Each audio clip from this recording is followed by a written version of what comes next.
Day 3 of our week-long series, Bush League Justice. Tonight, what appears to have been the political corruption of this Justice Department. How the numbers and newly released documents show that the Bush Justice Department, unlike any other in recent history, was used as a political sword against Democrats. It's a department where it seems political loyalty trumped experience, qualifications, and in the end, objective justice. They promised they wouldn't do it. But under the Bush administration, justice has too often been determined by politics, not law. A blistering study reveals this Justice Department has investigated or indicted Democrats nearly 6 times more than Republicans.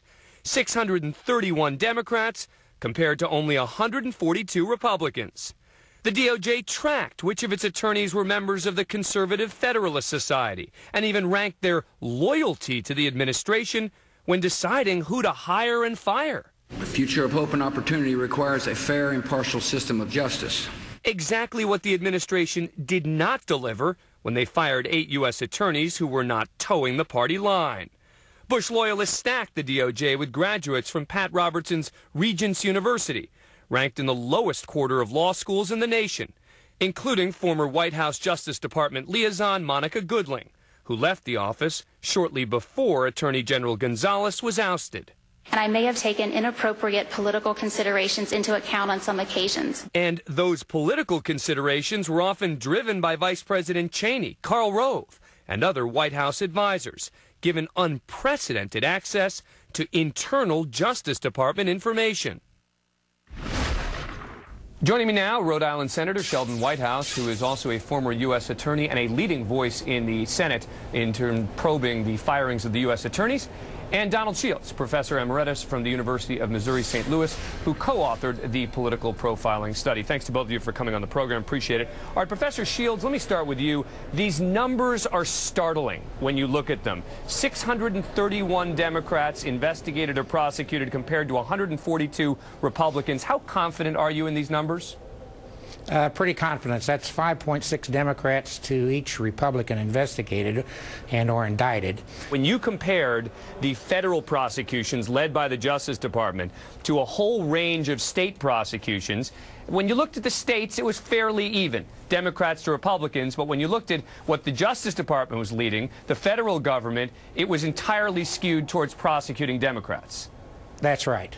What is the statistical chance that, you know what, maybe this is just what happens, there are statistical aberrations, etc.? What was significant at the .0001 level, that's 1 in 10,000 chances of that data occurring by chance. So let me bring in Senator Whitehouse. In the context of the U.S. attorney's firing, there were documents that were handed over, and one of the documents within the Justice Department made it clear that one of the ways the U.S. attorneys were being evaluated, and you are a former U.S. attorney, was what loyalty they exhibited to the president and to the attorney general. Whether they were loyal Bushies. I mean, is that unheard of?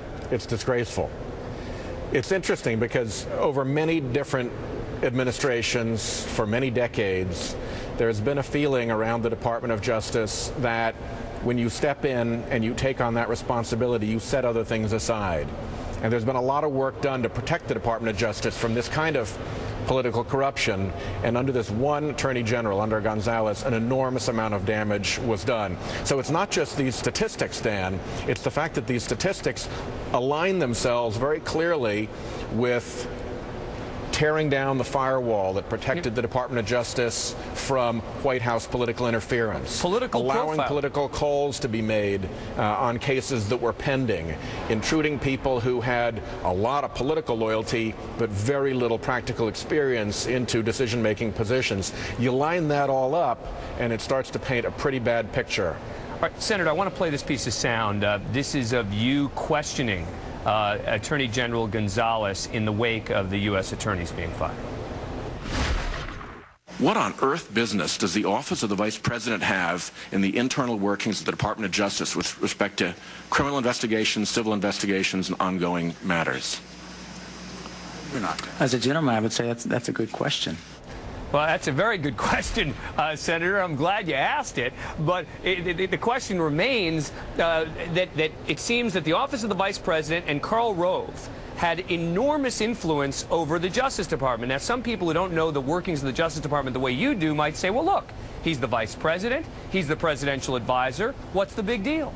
No, there was actually a rule that existed before the Bush administration that limited contact about ongoing cases and investigations to 4 people in the White House and 3 people in the Department of Justice, the very top-level people, so that there wouldn't be this kind of political back and forth between the White House and the Department of Justice. Under the Bush administration, they stripped those laws out not once, but twice. And another thing that has really been troubling me is the timing of some of these investigations and prosecutions occurring right before elections. Again, something that would have been considered totally unacceptable in other Justice Departments. Not only was it unacceptable in other Justice Departments, but there was a manual for United States attorneys that specifically prohibited doing just that.